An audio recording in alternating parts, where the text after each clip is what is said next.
Yang sahih di Berita RTM, sahih dan berimbang. Assalamualaikum, salam keluarga Malaysia. Berita perdana edisi 2 November 2022 bersama saya Syahril Sarafuddin. Dan saya Nurul Hidayah Nawai. Berikut paparan utama malam ini. Projek perumahan rakyat, masjid dan hub sukan. 3 projek skala besar akan dilaksana di Kepala Batas. Harga minyak masak botol 5 kg turun lagi mulai Selasa depan.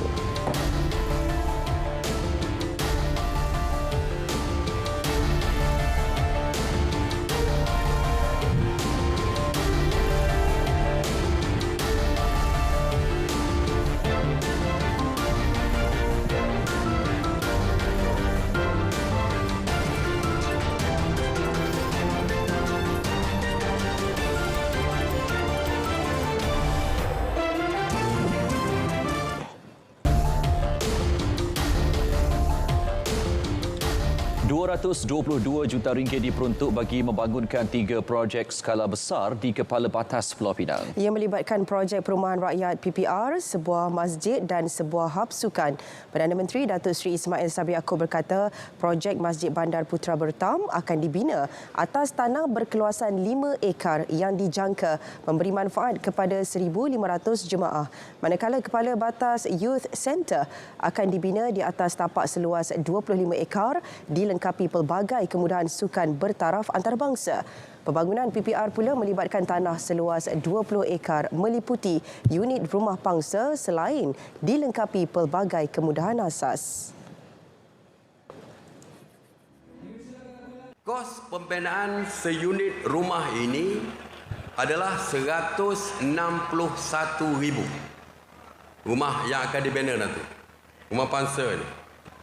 Tetapi akan dijual kepada tuan-tuan dan puan-puan dengan harga hanya RM45,000 seunit. Ini bermakna subsidi bagi setiap unit rumah adalah RM116,000 dan jumlah keseluruhan subsidi yang ditanggung oleh kerajaan bagi projek ini adalah sebanyak RM81.2 juta. Beliau berkata demikian dalam ucapan sempena Majlis Pelancaran Pecah Tanah PPR, Masjid Putra Bertam dan Kepala Batas Youth Centre di Kepala Batas.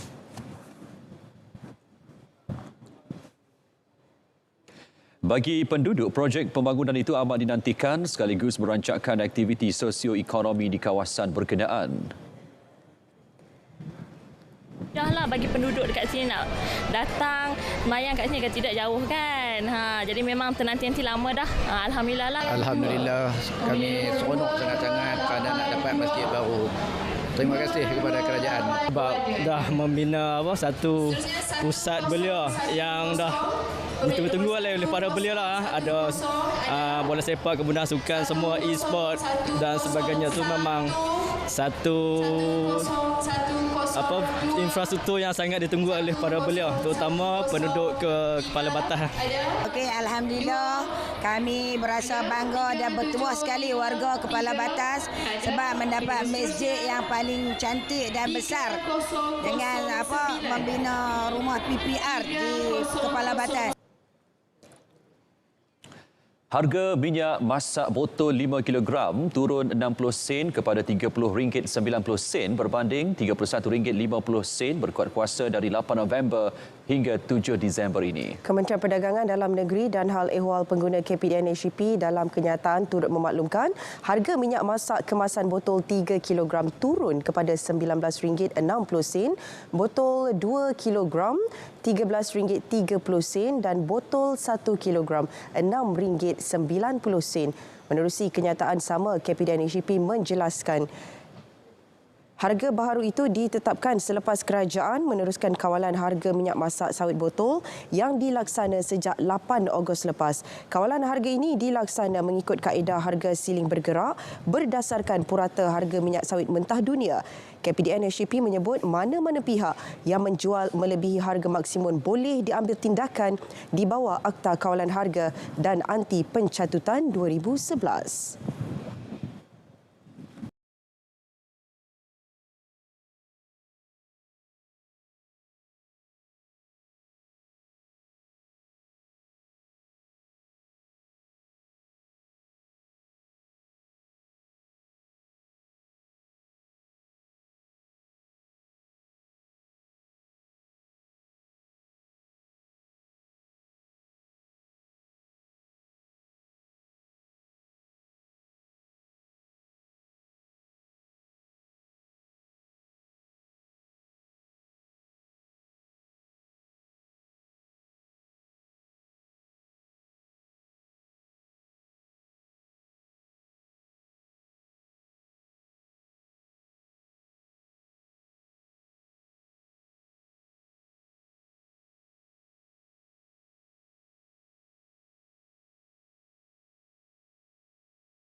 Perubahan ketara dalam pola pencalonan hampir kesemua parti yang bakal bertanding pada pilihan raya umum PRU ke-15 bukan strategi baharu. Sebaliknya, ia sudah dipraktikkan pada PRU ke-14 bagi merintis perubahan kepada lanskap politik negara.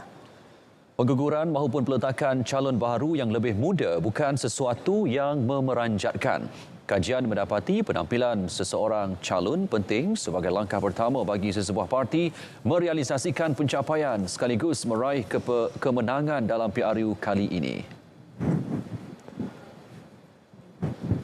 Ya, strategi ini bukan satu yang baru. Ia pernah jadi itu memberikan satu impak dan juga perubahan besar kerana strateginya adalah untuk mengukuhkan kawasan asal dan kemudian bergerak dengan menggunakan persona personality baru.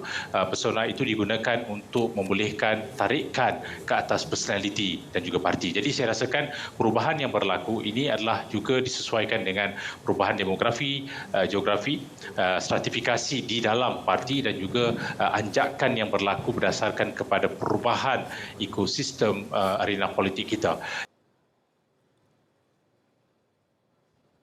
Dalam pada itu, rata-rata calon PRU ke-15 secara keseluruhannya menampilkan kombinasi tokoh yang berkredibiliti, berwibawa serta diyakini berpotensi tinggi meraih kepercayaan pengundi.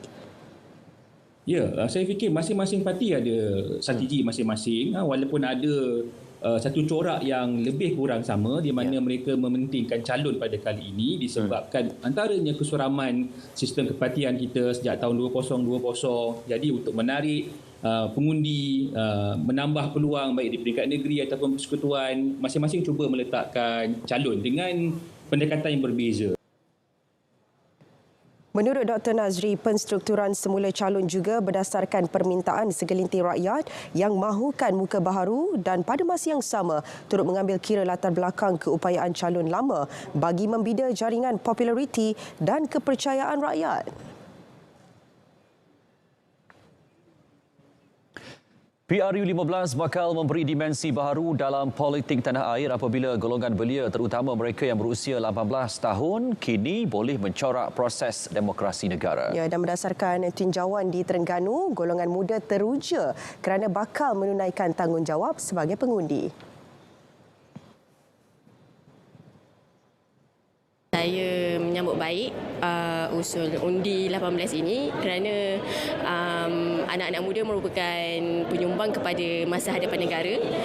Saya juga akan pulang untuk ke kampung halaman untuk mengundi untuk pertama kalilah. Pengundi kali pertama ni kita mengharapkan ada satu pembaharuan lah atau satu fresh perspektif dalam landscape politik kita lah di Malaysia, sebab saya rasa sebagai pengundi muda ataupun first time voters ni kita punya pandangan kita tak sama dengan pengundi yang sebelum-sebelum ni, sebab kita tahu PRU kali ni pun dia punya situasi dia berbeza dengan sebelum-sebelum ni. Kita tengok ada parti yang baru, kita ada pakatan yang baru dan sebagainya, dan ada ideologi-ideologi yang baru juga ya yang dibawa pada kali ini.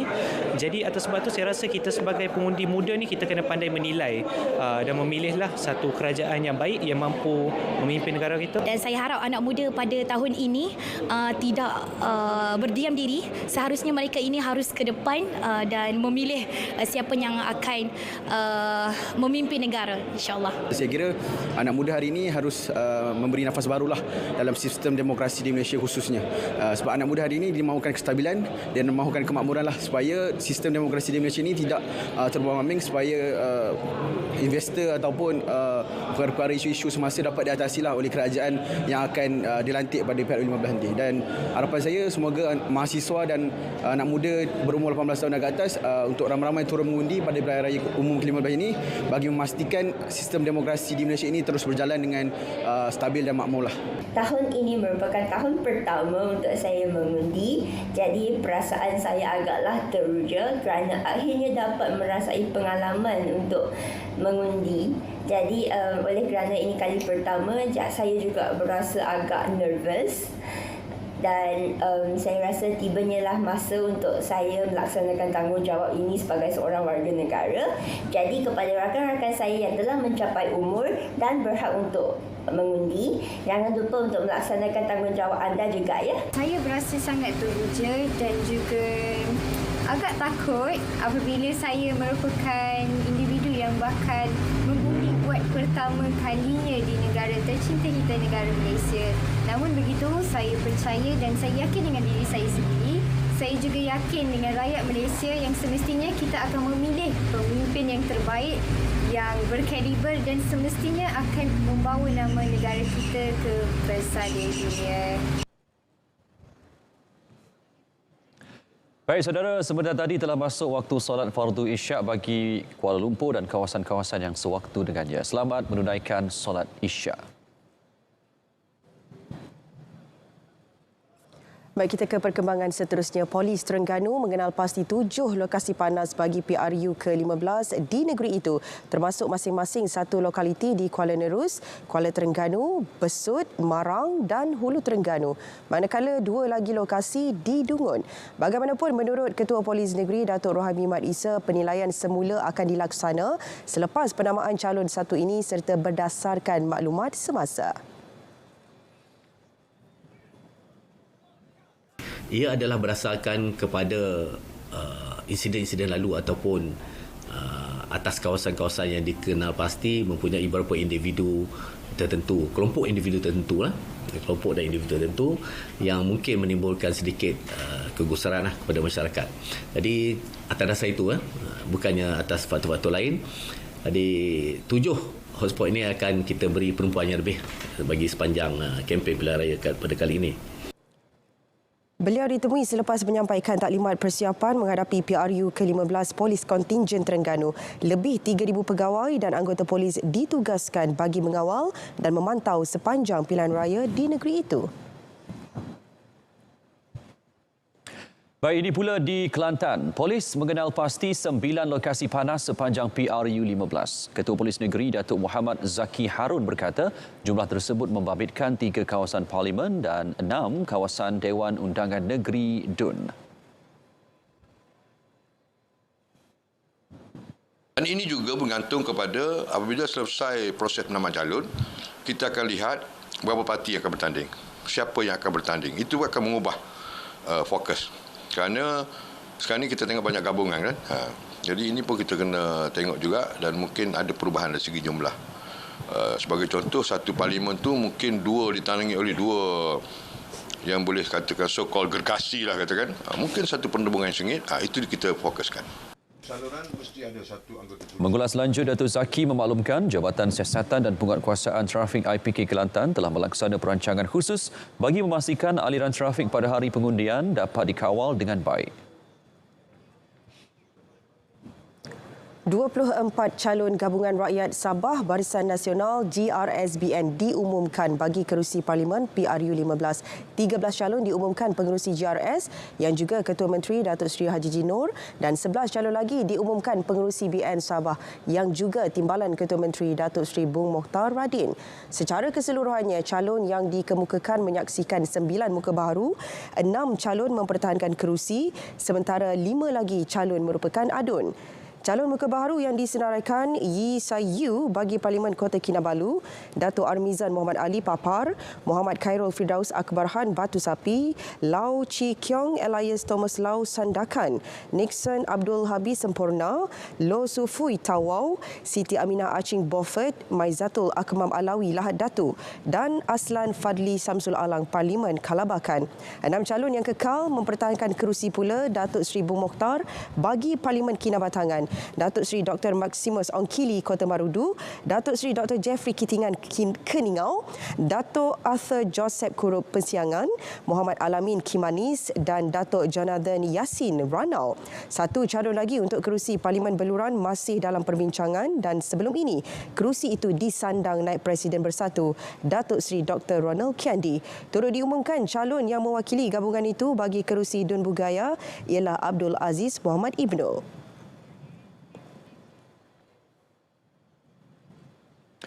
Ke arah percambahan idea segar dan baharu, BN Pahang mempertaruhkan lebih 60% muka baharu pada PRU ke-15. Bagi Dewan Undangan Negeri DUN, 27 calon daripada 42 kerusi Dewan Undangan Negeri DUN serta 8 kerusi Parlimen menampilkan muka baharu. Ya, dan pengerusi BN Pahang, Datuk Seri Wan Rosidi Wan Ismail berkata calon-calon disenaraikan mewakili semua parti komponen berdasarkan persetujuan dan persefahaman BN Negeri. 30% adalah calon muda berumur di bawah 45 tahun. Bagi kursi parlimen, seramai 2 orang.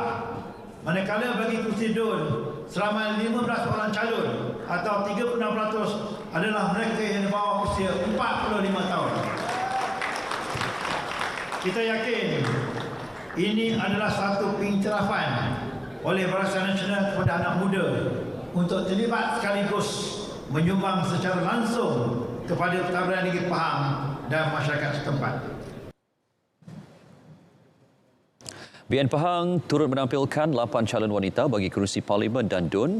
Beliau yang juga Menteri Besar Pahang berkata demikian ketika mengumumkan calon BN Pahang di Kuantan yang turut dihadiri Perdana Menteri Datuk Seri Ismail Sabri Yaakob. Antara muka baharu dipertaruhkan Datuk Muhammad Nizar Muhammad Najib di kerusi DUN Pramujaya Pekan.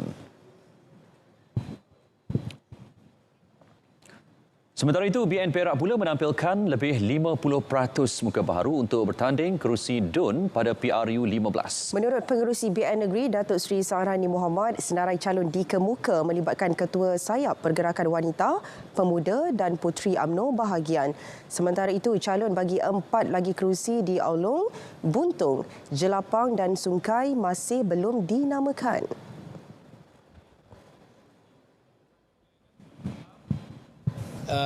Aulong ini itu seat asal dia adalah seat gerakan. Jadi bila seat gerakan ni peringkat komponen masih lagi berbincang siapa yang patutnya diberikan seat itu. 3 lagi seat MIC, Buntung, Jelapang dan juga Sungai. Mereka belum menamakan lagi kepada saya. Semalam untuk parlimen dah diumumkan. State seat belum lagi. Sementara itu, Ketua Koordinator Komunikasi BN Muhammad Syafiq Fandi Mahmud diumum sebagai calon parti itu bagi kerusi Parlimen Larut menggantikan pendakwah bebas Datuk Muhammad Kazim Elias. Muhammad Syafiq berkata beliau bersedia menggalas tanggungjawab diberi parti bagi merampas kembali kerusi berkenaan. Calon muda berumur 37 tahun itu juga merupakan Ketua Penerangan Pemuda UMNO bahagian Larut. Perak melarang semua jenis aktiviti politik di masjid, surau, ma'had tahfiz dan sekolah agama sepanjang tempoh kempen PRU 15. Pengarah Jabatan Agama Islam Negeri Haris Fazilah Abdul Halim menegaskan keputusan itu bagi memastikan kesucian agama Islam dipelihara dan dilindungi daripada dicemari kegiatan politik kepartian. Arahan yang berkuat kuasa 4 hingga 20 November ini menjunjung titah Sultan Perak, Sultan Nazrin Muizzuddin Shah. Aktiviti yang dilarang termasuk calon, pemimpin dan petugas parti politik tidak dibenarkan mengambil alih tugas imam dan khatib daripada pegawai masjid. Mereka turut dilarang mengadakan ceramah, ucapan, pengumuman dan lawatan yang mempunyai elemen berkempen. Selain itu, sebarang bantuan, penyerahan sumbangan dan tajaan jamuan atas nama calon dan parti turut dilarang. Parti-parti politik diingatkan agar tidak memasang bahan kempen di premis dan perpasangan elektrik milik Tenaga Nasional Berhad TNB sepanjang tempoh kempen PRU 15. Ketua Pegawai Rangkaian Pembahagian TNB Wan Nazmi Wan Mahmud menegaskan perbuatan itu boleh mengundang bahaya dan berisiko mengakibatkan rejatan elektrik. Selain itu, gangguan bekalan elektrik juga boleh terjadi jika percikan arka berlaku sehingga merosakkan harta benda bahkan boleh mengancam nyawa. Pemasangan bahan-bahan kempen itu juga boleh menghalang warga kerja TNB mendapat akses untuk kerja-kerja penyelenggaraan dan pemulihan bekalan.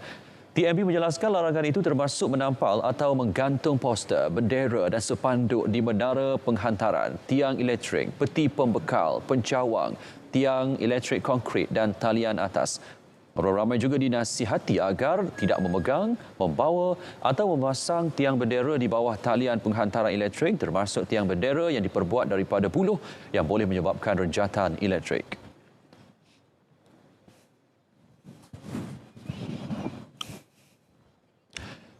Penyandang kerusi Parlimen Jeli, Datuk Seri Mustafa Mohamad mengumumkan beliau tidak mempertahankan kerusi tersebut pada PRU 15. Beliau yang juga Menteri di Jabatan Perdana Menteri Ekonomi berkata hasrat untuk tidak menawarkan diri bertanding juga telah dimaklumkan kepada pengerusi Perikatan Nasional. Keputusan itu dibuat mengambil kira nasihat doktor mengenai tahap kesihatan yang tidak mengizinkannya untuk terus berkhidmat sebagai wakil rakyat. Menerusi kenyataan, beliau turut menzahirkan ucapan setinggi-tinggi terima kasih kepada rakyat di kawasan Jeli yang sentiasa memberi sokongan dan kerjasama sepanjang beliau merencanakan agenda pembangunan sosioekonomi di kawasan tersebut sejak tahun 1995. Pada PRU 14, Datuk Seri Mustafa menang atas tiket BN dengan majoriti 6,647 undi menewaskan calon PAS dan PKR.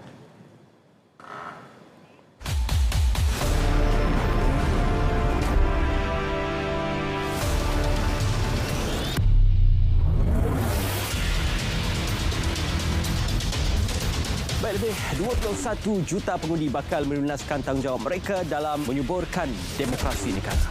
222 kursi di Parlimen, manakala di DUN 42 di Pahang, 59 di Perak dan 15 di Perlis, manakala 1 di Bugaya.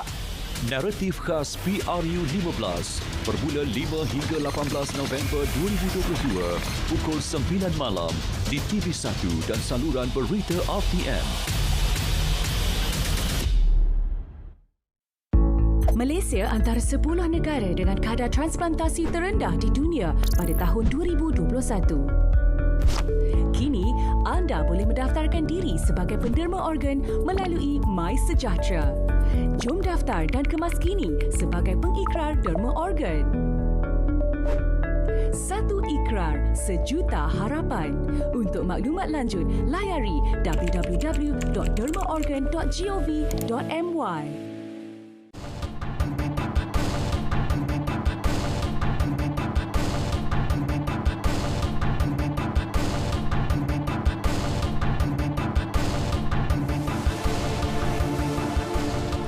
Baik, kembali dalam berita perdana, kita ke perkembangan ekonomi. Perbadanan Usahawan Nasional Berhad PUNB menyasarkan peluang dan padanan perniagaan kepada rakan usahawan PUNB dalam industri otomotif agar mampu bergerak seiring dengan pembangunan teknologi masa kini. Ketua Pegawai Eksekutifnya Izzuan Zainuddin berkata, ke arah itu usahawan PUNB perlu diberi pendedahan melalui kursus dan latihan yang ditawarkan.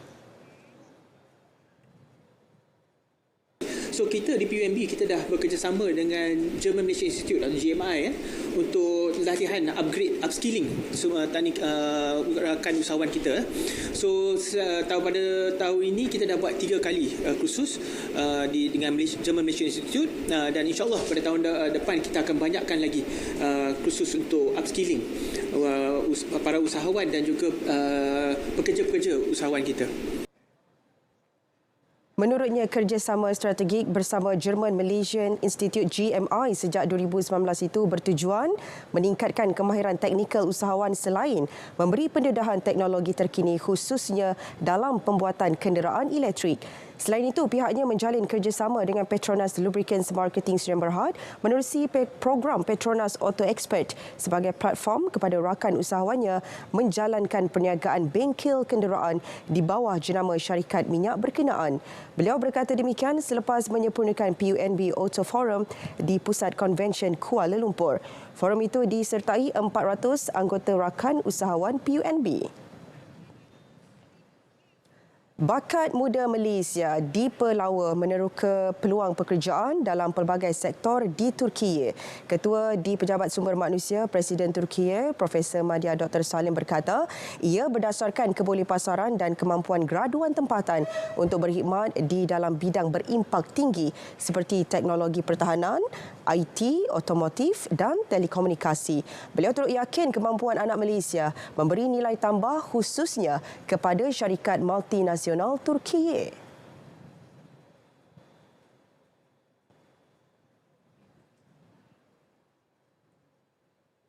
it is a good opportunity also for us. I see that lots of Malaysian guys have been in Turkey and got education also, and I know that some Turkish guys, students in Malaysia, and they are getting education and in a very nice universities. Malaysia is a very industrialist country, you know. As a Turkey, we want to get our relations more strength. It is very normal because we have a same cultural background for 100 years, and this is a good potential for us. So it is a good chance for us to be here, and we believe that it's same for the Malaysian talents. Beliau ditemu bual secara eksklusif sempena pameran kerjaya Talents for Biz di Ibu Negara.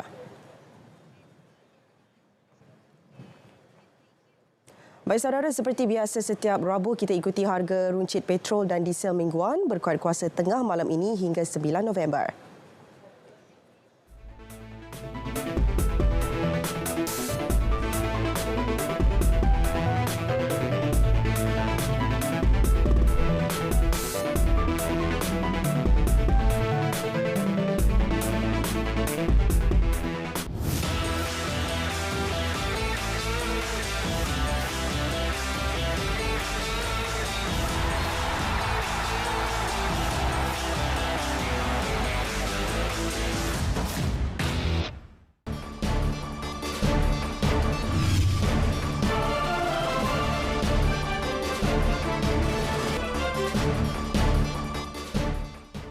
Assalamualaikum dan salam sejahtera. Kita mulakan laporan cuaca pada malam ini dengan paparan carta angin. Rantau negara pada ketika ini menerima pengaruh angin lebih daripada 40 km sejam. Oleh demikian, Met Malaysia telah mengeluarkan amaran angin kencang dan juga laut bergelora bagi kategori pertama. Ini melibatkan kawasan perairan yang telah ditandakan dengan warna kuning, melibatkan kawasan perkapalan Kondor, Reef North dan juga Palawan. Amaran ini berkuat kuasa sehingga 2 November 2022 dan harus diingatkan kepada orang ramai bahawa keadaan ini amat berbahaya bagi kesemua aktiviti laut, terutamanya bot-bot kecil, feri dan juga sebarang aktiviti menangkap ikan. Baik, seterusnya kita lihat pula kepada paparan gema radar. Pada ketika ini, dilihat hujan dan ribut petir masih lagi sedang berlaku di hampir keseluruhan negeri di Semenanjung Malaysia, terutamanya melibatkan kawasan di sekitar pedalaman dan juga pantai timur Semenanjung Malaysia. Dilihat di sini, hujan di kebanyakan tempat melibatkan kawasan di sekitar negeri Kelantan, Terengganu, Pahang dan juga Johor. Keadaan hujan ini dijangka boleh berlarutan sehingga ke tengah malam nanti. Seterusnya kita lihat pula keadaan cuaca di sebelah Malaysia Timur pula. Dilihat hujan masih lagi sedang berlaku melibatkan kawasan di sekitar barat negeri Sarawak. Manakala bagi negeri Sabah pula dilihat di sini keadaan hujan masih lagi berlaku di sekitar Kudat, Sandakan dan juga pedalaman negeri Sabah.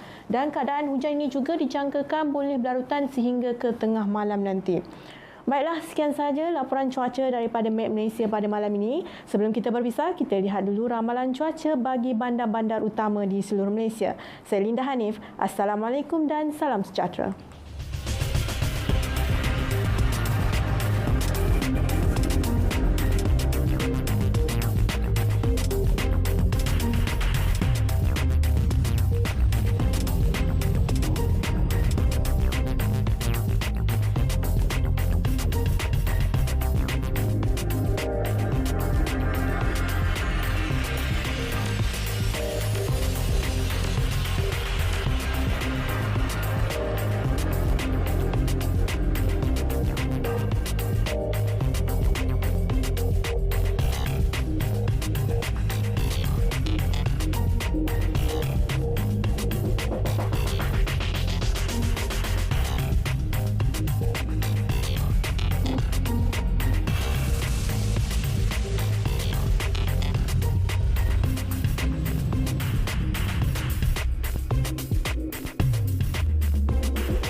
Baik, dari perkembangan cuaca kita beralih pula ke perkembangan sukan. Ya, silakan Nazri Fahmi untuk perkembangan selanjutnya. Dan Nation menang pingat emas pertama para Sokma 2022. KL City lepas halangan pertama bertahan gelaran.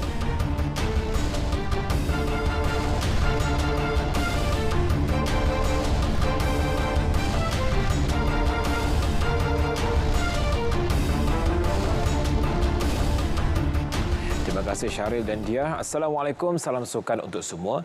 Kita mulakan dengan tamasya para Sokma MSN 2022. Kontingen para Kedah berjaya mendominasi hari pertama sukan memanas selepas merangkul 1 pingat emas dan 1 perak bagi kategori kompaun lelaki terbuka di Majlis Sukan Negara MSN hari ini.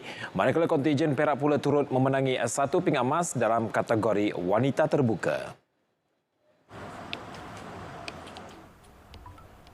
Kem memanah negeri Jelapang Padi itu menyambar pingat emas menerusi kejayaan Danishan Govinda Rajan yang mengumpul 694 mata. Atlet berusia 25 tahun itu mengatasi rakan senegerinya Azrul Abdul Rashid yang memenangi pingat perak dengan 653 mata. Tempat ketiga menjadi milik pemanas Sabah Ramdi Rahimin yang mengutip 652 mata. Manakala dalam kategori kompaun terbuka wanita pula, kontingen perak berjaya merangkul pingat emas pertama menerusi Nur Janaton Abdul Jalil. Atlet berusia 27 tahun itu dilihat berjaya mempamerkan aksi terbaik pada edisi ini selepas menamatkan saingan dengan mata sebanyak 637. Ianya juga selepas berjaya menandingi saingan hebat dari atlet Pulau Pinang Nazira Muhammad Noor di tempat kedua podium dengan mata 590. Manakala tempat ketiga turut menjadi milik atlet Pulau Pinang Nur Saada Abdul Wahab dengan mata 571. Sementara itu, atlet memanah Kedah Danishan Govinda Rajan jelas sekali lagi teruji apabila muncul pemenang pingat emas pertama tamasya para Sokma kali ini. Danishan mengungguli kategori kompaun lelaki yang berlangsung siang tadi. Laporannya kita bersama Batrisya Maisarah Saha.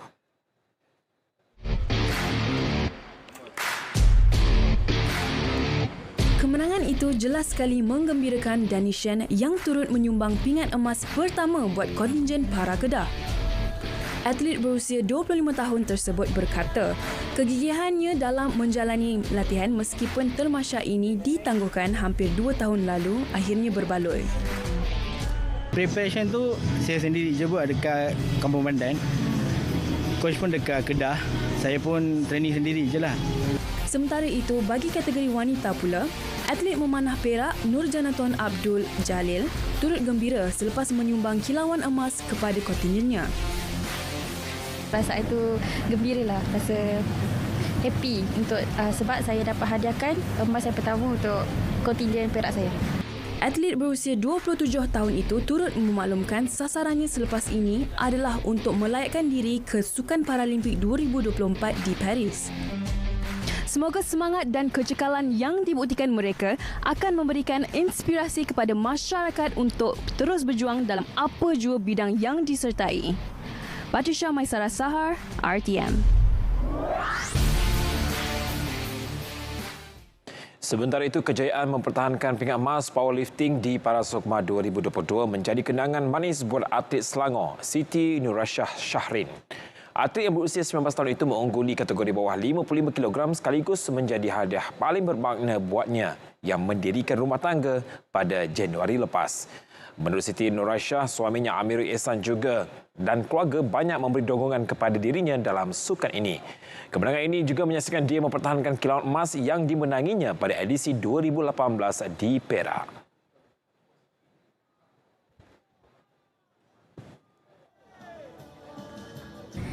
Kalau bukan sebab latihan, saya tak menang sampai sini. Untuk bertanding tu, saya tak fikir ke situ. Saya cuma fikir fokus, angkat tu saja. Siti Nurashah meraih emas selepas melakukan angkatan 50 kg mengatasi atlet Johor Eng Ling Lee yang memenangi pingat perak dan Noramairah Jamaluddin dari Sarawak memenangi pingat gangsa. Perkembangan Piala Malaysia, juara bertahan Kuala Lumpur KL City FC bakal berdepan cabaran sebenar dalam misi mempertahankan gelaran apabila bertemu naik juara Liga Super Terengganu TFC di peringkat suku akhir Ahad ini. KL City mengesahkan kemarahan selepas menewaskan PDRM dengan agregat 4-0 hasil kemenangan 1-0 pada aksi kedua pusingan 16 terakhir semalam. Dalam aksi di Stadium Bola Sepak Kuala Lumpur Ceras itu, pemain terbaik final edisi lalu Zafri Yahya meledak gol tunggal menerusi rembatan luar kotak penalti pada minit ke-89. Kemenangan itu jelas menggembirakan ketua jurulatihnya Boyan Hodak.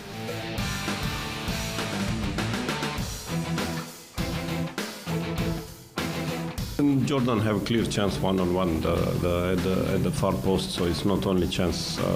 There are few also headers, but the thing is that defensively was good.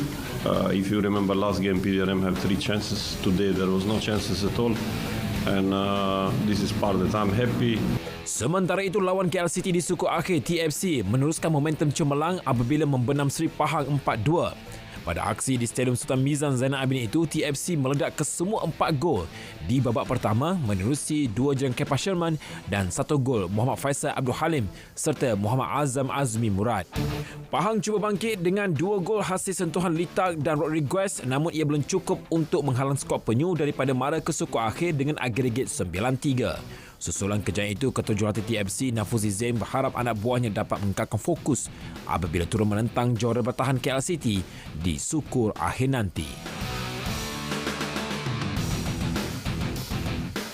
Kita tahu kita bertemu KL City juara bertahan tahun lepas Malaysia, final AFC Cup tahun ini. Bukan tugas yang mudah lah. Saya rasa satu cabaran lah untuk pemain.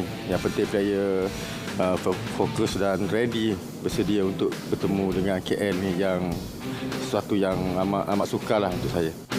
Kali terakhir Terengganu menjulang Piala Malaysia ialah pada tahun 2001.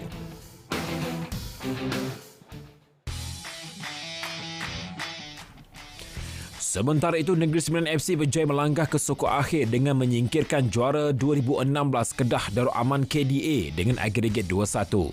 Pertemuan kedua yang berlangsung di Stadium Tuanku Abdul Rahman Paroi semalam berakhir tanpa sebarang jaringan. Di suku akhir nanti, Negeri Sembilan akan membuat perhitungan menentang juara 33 kali Selangor FC. Ketua jurulatihnya K. Devon mengakui pertemuan dengan Selangor nanti bakal menjanjikan suasana berbeza dan lebih seimbang sekaligus mencerahkan pasukannya mara ke separuh akhir. Saya rasa satu perlawanan berbeza lawan Selangor di peringkat suku akhir. So setiap perlawanan itu adalah dia punya dari segi dia punya atmosfer lain. So mungkin dengan Selangor mungkin pemain boleh menunjukkan persembahan yang lebih baik. Pada hari perlawanan pertama lawan Kedah, kita bermain dengan baik di sana. So mungkin hari ini tidak sehebat seperti First League, mungkin dalam sedikit keletihan, tapi saya rasa dengan Selangor kita akan cuba menunjukkan prestasi yang baik. Dalam pada itu, Selangor pula mengatasi Kelantan United 1-0 di Stadium Majlis Bandaraya Petaling Jaya. Juara 33 kali itu mara ke suku akhir dengan agregat 3-0 selepas menang pada aksi kedua hasil jaringan sendiri ni Akif Syahiran Nikmat. Ketua jurulatihnya Tan Cheng Ho bagaimanapun mahu pasukannya memperbaiki prestasi mereka secepat mungkin menjelang pertemuan dengan Negeri Sembilan di suku akhir nanti. Dan juga kita tahu mereka ada 4 atau 5 pemain import yang memang menyerlah lah dalam pasukan mereka. Dengan perlawanan tersebut, kita harap pemain-pemain pasukan kami boleh absorb pressure tersebut dan kita perlu mengambil peluang yang di dalam mata untuk carikan gol. Beliau turut mengakui Negeri Sembilan sebuah pasukan yang mampu memberi kejutan kepada mereka, namun yakin peluang masih ada buat The Red Giant untuk memenangi aksi kalah mati tersebut.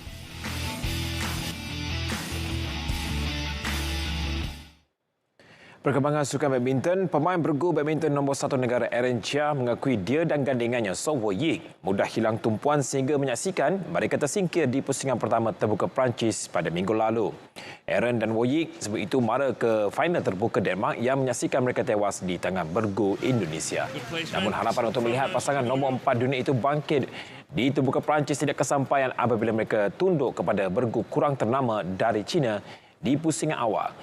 Justru Aaron berkata dia dan Woo-yik berazam untuk bangkit dengan prestasi lebih baik pada jelajah dunia akhir di China Disember depan. Mungkin hari itu agak mungkin fokus kurang masa tu sebab lepas Denmark kita kalah dengan Kevin Gideon. So ada macam efek lah dekat sana sebab masih fikir match dekat sana. So tapi kita akan bangkit lagi dekat World Tour final nanti. Ya. Aaron ditemui ketika majlis penyerahan insentif kejohanan dunia Sukan Commonwealth dan SUKMA MSN 2022 di Sri Negeri. Pada majlis itu, Aaron menerima insentif sebanyak RM70,000 daripada Kerajaan Negeri Melaka selepas meraih gelaran juara dunia di kejohanan dunia. Kejohanan Rugby Piala Agong 2022, pasukan polis Diraja Malaysia PDRM berhasrat untuk menjulang trofi edisi kali ini. Kali terakhir melakukannya pada 31 tahun lalu. Pada tahun 1991, pengelola pasukan ACP Zaldino Zaludin berkata bagi mensaksikan misi tersebut, PDRM telah memperkuatkan pasukan dengan membawa 4 pemain import dari Fiji serta beberapa pemain kebangsaan. Tambah ACP Zaldino, pasukan rugby PDRM telah melakukan persiapan sejak 2019 namun sedikit terjejas dengan pandemik COVID-19. Jadi untuk ini kami memang berhasrat sangat, berniat besar kami untuk kita ingin menjadi juara kali ini. Tetapi seperti mana yang kita semua faham bahawa tetapi target yang kita letak sekurang-kurangnya akan pergi jauh dalam kejohanan kali ini. Beliau turut menzahirkan penghargaan kepada ketua-ketua polis dan pegawai pemerintah PDRM yang memberi kerjasama membenarkan pemain-pemain beraksi dalam tempoh pilihan raya umum ke-15. PDRM akan memulakan kempen Piala Agong dalam kumpulan D bersama Kuala Lumpur, Kelantan dan Perlis. Juara Piala Agong 2022 itu bakal membawa pulang trofi dan wang kemenangan RM20,000 sementara naib juara menikmati RM15,000. Pemain golf remaja Thailand Attayati Tikul merampas status ranking nombor 1 wanita dunia selepas mempamerkan prestasi mengganggukan pada penampilan sulungnya di Jelajah Persatuan Golf Profesional Wanita LPGA musim ini. Pada usia 19 tahun, Tikul menjadi pemain kedua termuda memegang gelaran tersebut dalam sejarah golf wanita dunia. Titikul merampas gelaran nombor 1 dunia tersebut daripada pemain Korea Selatan Kwon Ji-yoon. Dia juga sebab ini mencipta kejutan dengan memenangi 2 gelaran jelajah elit LPGA di Amerika Syarikat dan menamatkan 12 lagi kejohanan dalam kelompok 10 terbaik. Titikul merupakan pemain kedua yang berusia bawah 20 tahun pernah memegang ranking utama wanita dunia. Sebelum ini, pemain New Zealand Lydia Ko, muncul pemain termuda, melakukannya pada 2015 ketika berusia 17 tahun. Sementara Jin Yong pula memegang ranking tersebut sejak Januari tahun ini namun jatuh ke tangga ketiga selepas mengalami kecederaan tangan dan menarik diri daripada kejuaraan wanita BMW bulan lalu. Kita balik ke perkembangan sukan tenis. Pemain ranking keempat dunia dari Norway Casper Ruud menempah slot ke pusingan 16 akhir Master Paris selepas menewaskan pemain rumah Richard Gasquet dengan straight set 6-1, 7-6.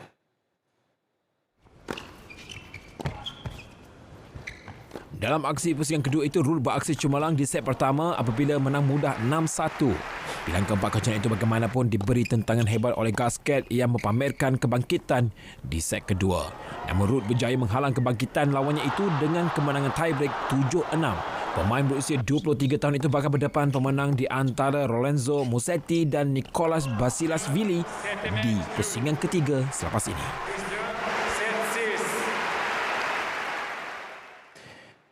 Edisi Sukan 2 November 2022 berakhir di sini. Saya Nazif Ahmad Syukri kembali semula bersama Dia dan Syaril untuk perkembangan seterusnya.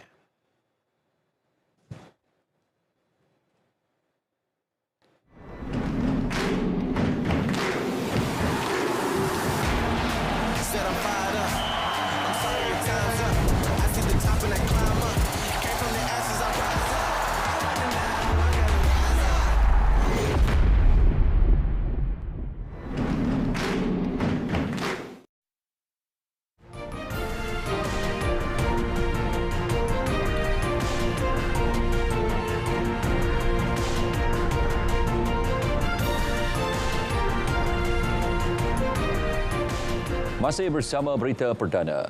Korea Utara terus melancarkan peluru balistik. Terbaru, 3 peluru berpandu balistik jarak dekat dilepaskan ke arah Laut Timur pada pagi tadi. Juga sekurang-kurangnya 5 anggota polis maut di Ecuador. Saksikan rangkuman berita luar negara. Sistem penggera amaran serangan udara telah dikeluarkan pihak berkuasa Korea Selatan di Pulau Uliung. Sebaik saja Korea Utara melancarkan peluru balistiknya. Pelancaran peluru balistik itu tercetus apabila Pyongyang pada semalam menuntut Amerika Syarikat dan Korea Selatan menghentikan latihan ketenteraan berskala besar yang dianggap sebagai tindakan provokasi. Washington dan Seoul memulakan gabungan latihan ketenteraan pada Isnin melibatkan ratusan pesawat pejuang daripada kedua-dua negara. Sekurang-kurangnya 5 anggota polis Ecuador maut dalam satu letupan pada Selasa yang tercetus akibat tindakan pemindahan panduan dan keganasan di penjara. Serangan berlaku pada sebelah malam dan pagi Selasa termasuk 9 letupan di 2 bandar. Situasi tersebut turut menyebabkan Presiden Guillermo Lasso mengisytiharkan darurat di 2 wilayah. Lasso beberapa kali menyalahkan keganasan di dalam penjara melibatkan kumpulan yang ada kaitan dengan sindiket dadah.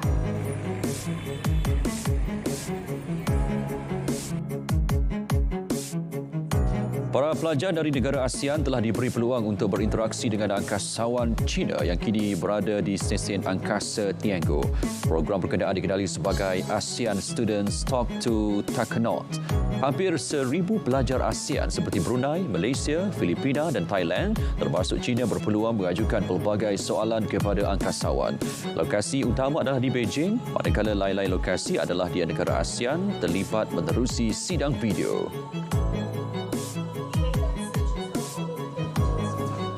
Jutawan teknologi Amerika Syarikat Elon Musk mencadangkan $8 sebulan bagi akaun Blue Tick Twitter.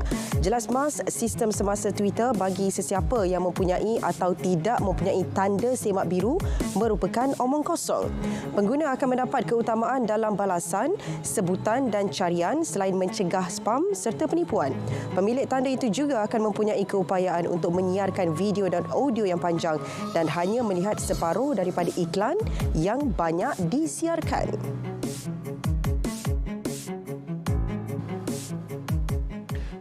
Institusi Hal Ehwal Islam di peringkat Persekutuan dan Negeri perlu membina jaringan komunikasi, keterlibatan dan persefahaman dalam semua aspek dengan semua agensi. Keperluan itu jelas Ketua Setiausaha Negara Tan Sri Muhammad Zuki Ali bagi memastikan perancangan dan pelaksanaan pengurusan Hal Ehwal Islam negara yang bersepadu. Pengurusan Hal Ehwal Islam berbeza dengan pengurusan biasa kerana peranannya bukan sekadar pentadbiran dan pengurusan, malah menjadi sumber rujukan serta panduan dalam bidang keagamaan.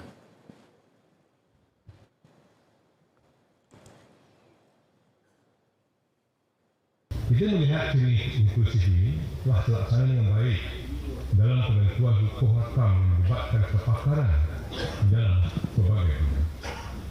Permasalahan hakam dan permasalahan agama yang semakin kompleks telah berjaya dirungkai hasil musyawarah dan sifat keterbukaan kepada pandangan yang kontemporer. Para pentadbir agama juga katanya perlu terlibat secara aktif dan kelihatan menonjol dalam pelbagai perkara berkaitan pengurusan pentadbiran dan pengurusan masyarakat bagi menyuarakan idea-idea baharu berasaskan pendekatan maqasid syariah.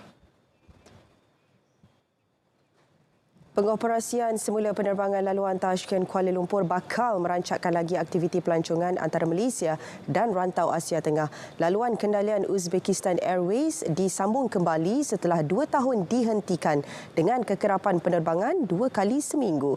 Duta Besar Uzbekistan ke Malaysia, Ravshan Usmanov yakin perkhidmatan itu mampu menggalakkan kemasukan pelancong antara kedua-dua negara.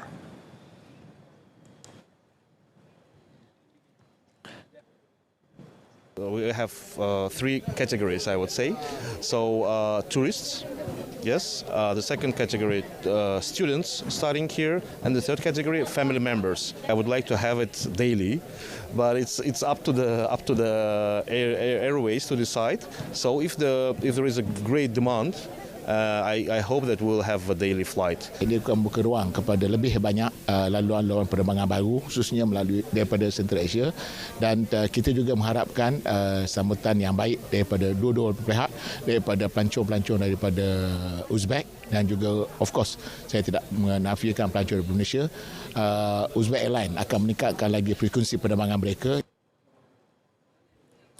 Sehingga hari ini, penerbangan antara kedua-dua negara telah memberi perkhidmatan kepada pembangunan dan pertukaran pengalaman dalam pelbagai bidang seperti ekonomi, pendidikan, perubatan dan pelancongan. Penerbangan yang disambung semula hari ini mengambil masa lebih 7 jam dan membawa 188 penumpang ke lapangan terbang antarabangsa Kuala Lumpur dengan pesawat A321neo.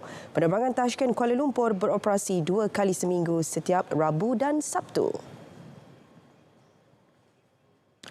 Walaupun bukan lokasi berisiko banjir, agensi berkaitan di Putrajaya tetap bersiap siaga untuk sebarang kemungkinan. Pemantauan rapi di kawasan-kawasan cerun mencakupi aspek kejuruteraan dan keselamatan dilaksana Perbadanan Putrajaya. Cerun-cerun yang berisiko dan empangan Putrajaya sebagai contoh diberi perhatian serius oleh PPJ bagi memastikan ianya 100% selamat dan sentiasa dipantau dengan rapi. Perbadanan memandang serius terhadap aspek perlindungan keselamatan bagi seluruh warga Putrajaya, sama ada dari aspek keselamatan pencerobohan, seumpama kecurian, keselamatan kebakaran serta insiden kecemasan lain. Pasukan Keselamatan Putrajaya juga sedia membantu negeri-negeri yang terjejas banjir. Menawarkan e-visa palsu sebagai modus operandi, satu sindiket pemerdagangan manusia tumpas malam dalam operasi Jabatan Imigresen Malaysia di lapangan terbang antarabangsa Kuala Lumpur 2 KLIA 2. Ironinya, sindiket yang membawa masuk warga negara asing secara tidak sah itu melibatkan pegawai imigresen sendiri. Ketua Pengarah Imigresen Datuk Seri Khairul Zaimi Daud menerusi satu kenyataan memaklumkan seorang pegawai imigresen berumur 31 tahun ditahan. Turut ditahan 6 lelaki warga negara India berusia antara 20 hingga 42 tahun. Selain menawarkan e-visa palsu untuk memasuki Malaysia sebagai pelancong kepada warga asing berkenaan, sindiket itu turut menyediakan kemudahan tempat tinggal, program lawatan dan wang bagi memberi gambaran seolah-olah mereka adalah pelancong tulen. Pegawai imigresen yang bersubahat pula akan menurunkan cop ke atas pasport tanpa merekodkan perjalanan warga asing tersebut ke dalam sistem MyIMS. Berdasarkan maklumat risikan, sindiket tersebut dipercayai mengenakan bayaran antara RM5,000 hingga RM6,000 kepada setiap pelawat. Mereka disyaki beroperasi sejak pembukaan sempadan pada 1 April lalu. Semua warga asing berkenaan ditahan dan disiasat di bawah Akta Imigresen 1959 Palang 63 dan Akta Pasport 1966. Langkah-langkah keselamatan ketika musim banjir. Sediakan kit peralatan kecemasan seperti ubat-ubatan, makanan dan minuman, peralatan peribadi, lampu suluh, telefon dan power bank. Dapatkan maklumat keadaan tempat anda di media massa atau media sosial. Peka dengan keadaan sekeliling dan bersedia jika keadaan bertambah buruk. Jauhi tempat-tempat yang dilanda banjir. Pergi ke tempat tinggi dan selamat. Elakkan daripada melalui kawasan banjir dan arus deras yang boleh menghanyutkan anda. Jangan sengaja bersiar-siar di kawasan banjir, sama ada dengan sampan, basikal mahupun berjalan kaki. Jangan sentuh mana-mana kabel ataupun wayar yang terputus. Awasi kanak-kanak, jangan biarkan mereka bermain air banjir, terutamanya di longkang, sungai atau lombong. Elakkan minum air banjir, minum air yang dimasak. Dan berikan sepenuh tumpuan semasa banjir. Segera berpindah ke pusat pemindahan sekiranya diarahkan. Pesanan khidmat masyarakat ini dibawakan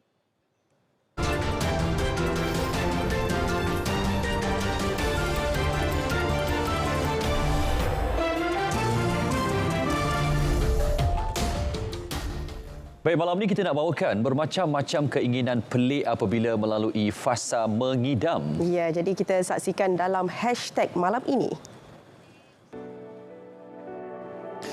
Di Indonesia, seorang wanita yang mengidam roti buaya telah mencuri tumpuan ramai. Menerusi video yang dikongsi oleh Hasfinatia, kelihatan seorang wanita sedang menangis gara-gara keinginan yang pelik itu. Lebih menyedihkan, suaminya gagal mencari roti buaya tersebut. Namun, roti buaya berjaya dihasilkan oleh ibu mertua sebalik sahaja mengetahui hajat wanita itu.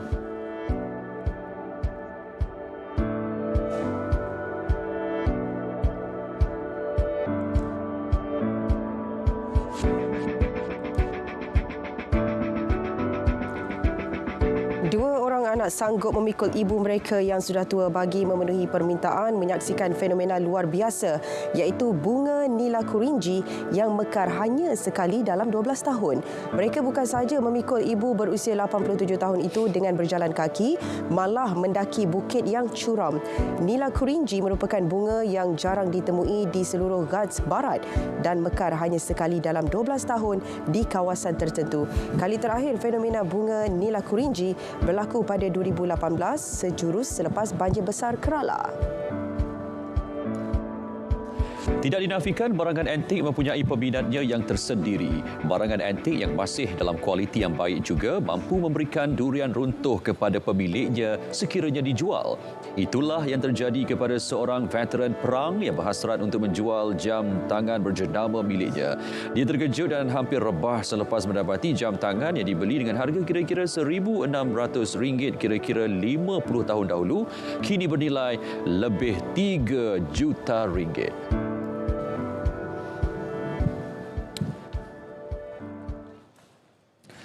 Baik, berita perdana 2 November 2022 berakhir di sini. Dapatkan perkembangan sahih sepanjang masa melalui portal berita.rtm.gov.my. Ya, dengan itu, Assalamualaikum. Salam keluarga Malaysia, teguh bersama.